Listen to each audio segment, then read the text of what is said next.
Good morning બાળકો. ઘણા લાંબા સમય પછી આપણે તમે મારો લાઈવ લેક્ચર સાંભળો છો.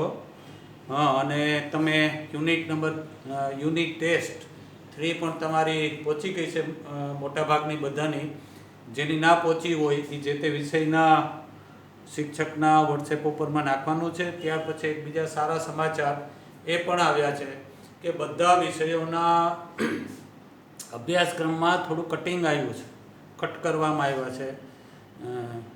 તો એનાથી તમે બધા પરિચિત હશો. આપણી વાત કરીએ તો આપણે 6 યુનિટ ભણવાના છે. એટલે આ 5મું યુનિટ તો આપણે પહોંચી ગયા. આના પછીનું જે એક યુનિટ છે એટલે યુનિટ નંબર 5ની અંદર આપણે એક રીડ છે, રીડ સ્વરૂપે એક લેસન છે અને બીજું એક પોએમ છે. અને યુનિટ નંબર 6માં એક રીડ 1 છે. એમાં એક પર્સનાલિટી વિશે આપણે જાણવાનું છે. બસ એમાં રીડ એક જ છે. એટલે કુલ મળીને આપણે હવે 3 લેસન, આપણે જૂની ભાષામાં કહીએ તો આપણે 3 પાઠ બાકી રહ્યા છે.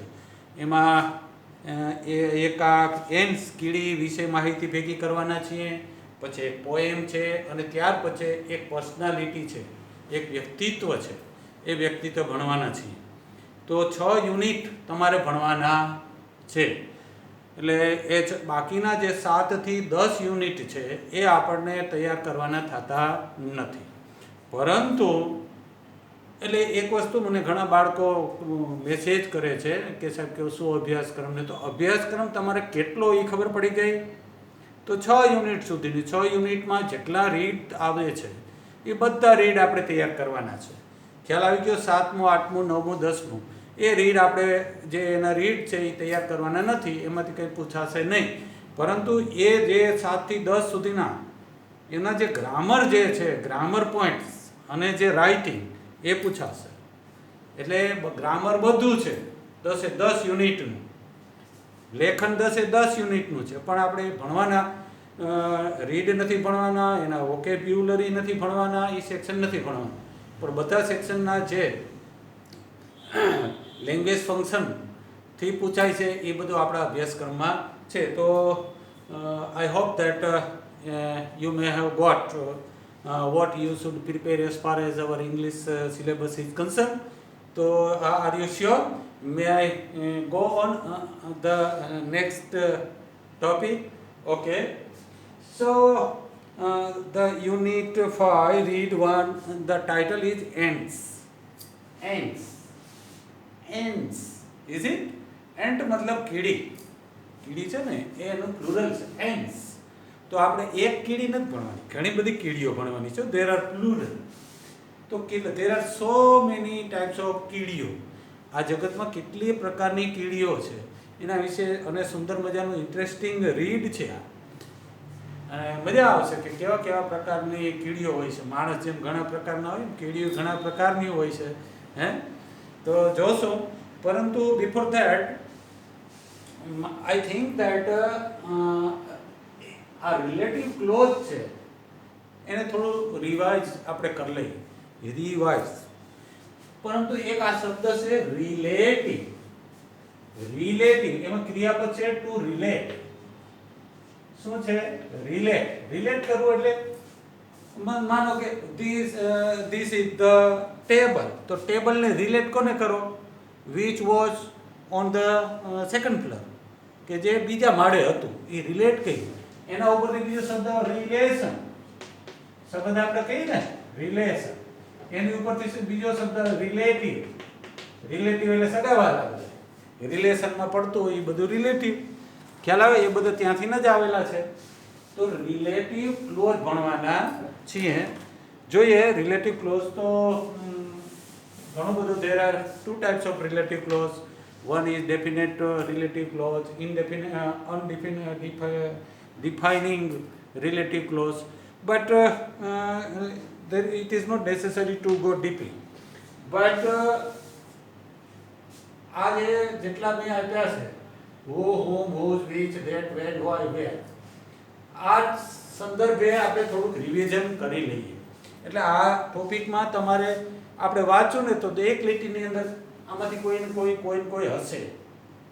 દાખલા તરીકે આપણે જો વાંચીએ તો એમાં પહેલું જ આવે છે વાક્ય, the following behaviour was noticed by a scientist who was making a study of ants. who was studying, relate કરે છે સાયન્ટિસ્ટ. સમજાઈ ગયું? તો એ રિલેટ કરે છે. તો એવા દરેક વાક્યની અંદર આ વસ્તુનું સરસ મજાનું રિવિઝન મળે છે આપણને, સરસ મજાનું ઉદાહરણ મળે છે. એટલે ક્યાં હું આવ્યું, ક્યાં વીચ આવ્યું, ક્યાં હું આવ્યું, ક્યાં હું, બધા આ બધા રિલેટિવ પ્રોનાઉન છે એ આપણને બધા મળશે, બધાનો ઉપયોગ મળશે જોવા. એટલે ગ્રામરમાં સમજી શકીએ આપણે. દાખલા તરીકે હું આ જોયું, હું આઈ સો અ મેન. આઈ સો અ મેન એટલે મેં એક માણસ જોયો. પણ કયો માણસ? શું માણસ? મેન. આ એક મેન માણસને જો, પણ માણસમાં વધારે શું રિલેટ કરો એ માણસને. ખ્યાલ આવ્યો?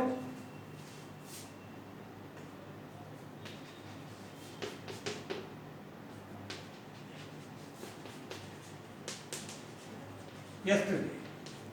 તો આ શું આવશે? હું આવશે. કે આ માણસ છે. આ આમ તો જોઈએ તો એડજેક્ટિવ ક્લોઝ પણ બને છે, પણ એમને આપણે રિલેટિવ ક્લોઝ કે એડજેક્ટિવ ક્લોઝ છે. પરંતુ તમને નહીં સમજાય તો કઈ વાંધો નહીં. પરંતુ મેં અહીંયા હું શું કારણ મૂક્યો? કારણ કે અહીંયા મેન છે. શું છે? મેન છે. માણસને રિલેશન કરાવડાવ છે. માણસને આપણે એક રિલેટ કરીએ છીએ. એટલે આ માણસના મોડિફાઈ કરીએ છીએ આપણે. આ માણસના અર્થમાં આપણે વધારો કરીએ છીએ. બીજે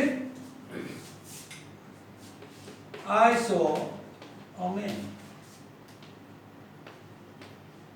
I saw a man. મેં એક માણસ જોયો. Whose father?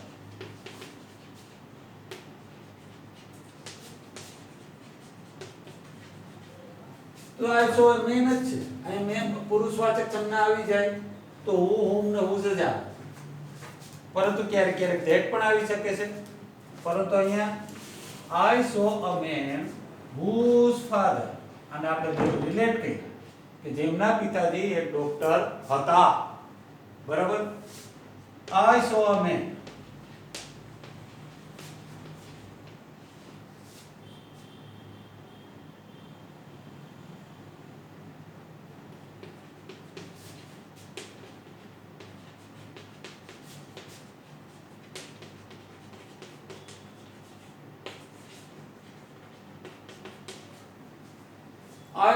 હું એક માણસને મળ્યો.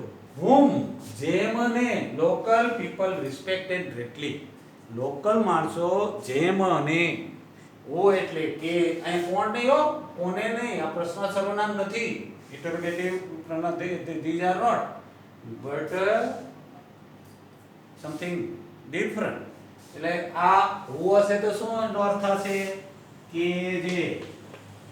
હું એટલે શું થશે? કે જેમ ને. હું જશે શું? કે જેનું. આવો અર્થ થશે. I saw a man, મેં એક માણસ જોયા. whose whom કે જેમને whom local people respected greatly. ખ્યાલ આવે છે? પછી which ક્યાં આવશે? અહીંયા કોઈ માણસ ના હોય, પરંતુ કોઈ વસ્તુ હોય, પ્રાણી હોય. બરાબર? તો ત્યાં આવશે which. I saw an animal. તો પછી અહીંયા હું ના આવે. ખ્યાલ? which was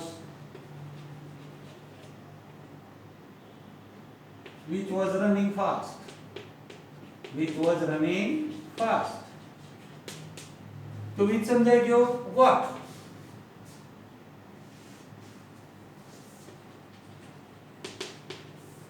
આ which અને what માં કન્ફ્યુઝન છે. આપણી યુનિટ ટેસ્ટ નંબર 3 છે ને, એમાં what અને which વચ્ચે કન્ફ્યુઝન હતું. ઘણા બાળકોને મને ફોન હોય છે કે અહીં what આવી શકે છે, which આવી શકે છે.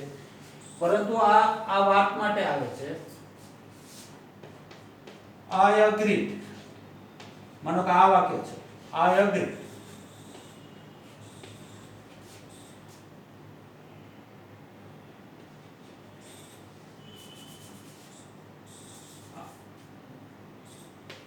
You are saying.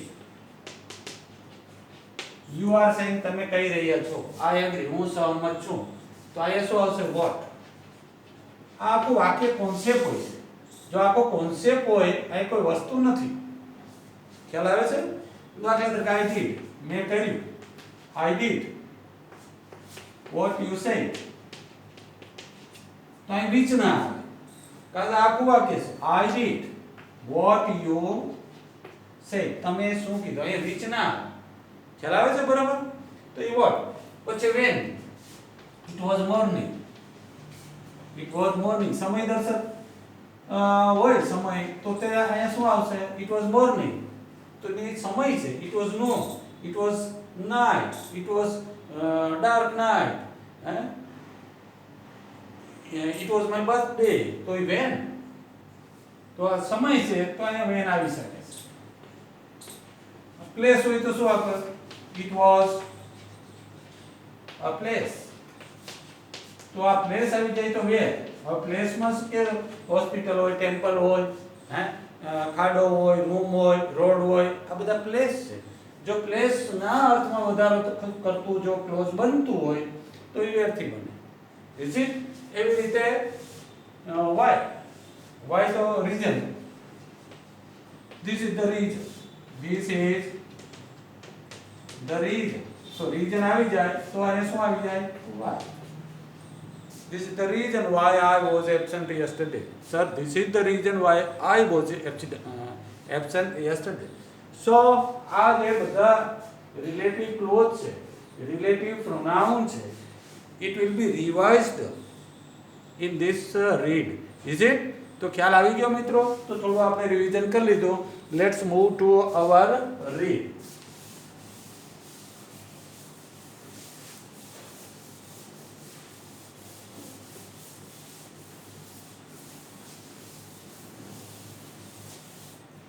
હવે હું વાંચું છું.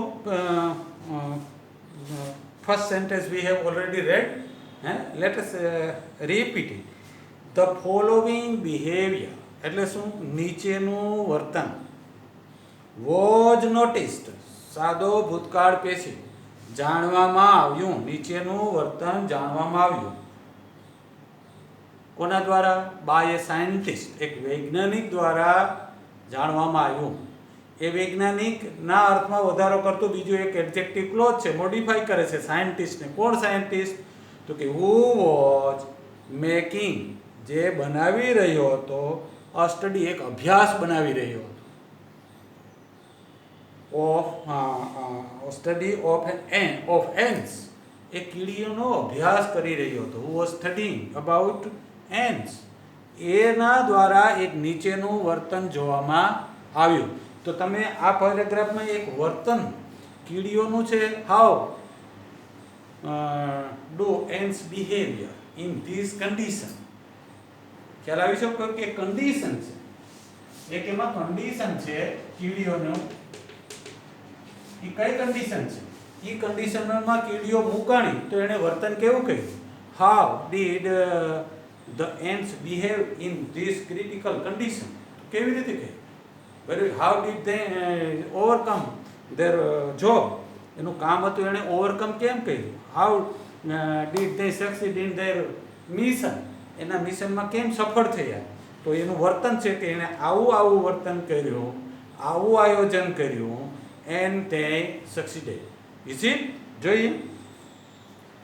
a number of ants એટલે અસંખ્ય કીડીઓ were down, નીચે હતી. ક્યાં હતી? ઇન એ પીટ, ખાડામાં. તો ધીસ ઇઝ ધ કન્ડિશન. શું કન્ડિશન હતી? કે દેર વેર નંબર ઓફ કીડીઓ, હજારો કીડીઓ વેર ડાઉન ઇન એ પીટ, એ ખાડામાં હતી, નીચે પડી હતી. તો આપણને થાય વાય શા માટે? વેર, ત્યાં, ધેર, તેઓ ત્યાં શા માટે હશે? Let S C. વેર, જો એ પીટ આવ્યું એટલે વેર શું કરવાનું આવ્યું મિત્રો? કારણ કે પીટ ઈ પ્લેસ છે એટલે ત્યાં વેર આવે ને, કે જ્યાં they had killed, તેઓએ મારી નાખ્યું હતું. શું માર્યું હતું? some flies and other insect for food, એના ખોરાક માટે કેટલાક જીવડાઓ, ઇન્સેક્ટ એન્ડ ફ્લાઇઝ, માખીઓ ઉડે એ બધું ફ્લાઇઝ. હા, જે કે ઉડે ને ઇન્સેક્ટ ટાઈપની જે હોય માખી ટાઈપનું જે કે ઉડતા હોય બધી flies, mosquito is kind of flies, પરંતુ એ મોસ્કીટો છે, બધા નામ તો છે જ પણ ફ્લાઇઝ. કેમ ચિત્તો છે એ બિલાડીનો ગ્રુપનો છે એવી રીતે, કે જ્યાં તેઓએ કેટલીક માખીઓ અને કેટલાક જીવડાને મારી નાખ્યા હતા ફૂડ માટે. ક્યાં માર્યું હતું? પીઠમાં. સમજાઈ ગયું? એટલે એને ત્યાં મારી નાખ્યો એટલે બધી કીડીઓ ત્યાં હતી. હવે એને શું કરવાનું છે? એ જે ફૂડ છે એ ફૂડને ક્યાં લઈ આવવાનું છે? એમનો જે દર હોય ને કીડીઓનો, એનું ઘર, એના માટે શબ્દ આવશે. હવે આ પ્રશ્ન નીકળશે ને, why were ants in a pit. કીડીઓ ક્યાં હતી? તો ants were in a ants were in a pit because they had killed some flies and insect for their food. એના ખોરાક માટે તેણે તે મારી નાખ્યું હતું એટલે હતી. બરાબર? તો હવે એનો ક્વેશ્ચન સમજાઈ ગયો. તો એના કરતા સિમ્પલ ક્વેશ્ચન આ એ હોય, where the ants? ants ક્યાં હતા? in a pit. in a pit, એક ખાડામાં. તો સિમ્પલ ક્વેશ્ચન છે. Is it? હવે શું કરે છે? the ants began. કીડીઓએ શરૂ કર્યું. ants began V2 છે ને એટલે સાદો ભૂતકાળ. ants began fetching, ઉપાડવાનું, ફેચ કરવાનું. ઉપાડી કોઈ લઈ જાય ને કેરી, જો કે એ આપણે કાલે શબ્દ લખાયું, પહેલો શબ્દ ટુ ફેચ ક્રિયાપદ છે. started fetching, ઉપાડીને લઈ જવાનું શરૂ કર્યું. the small bits of these insect, small નાના bits ટુકડા, insect.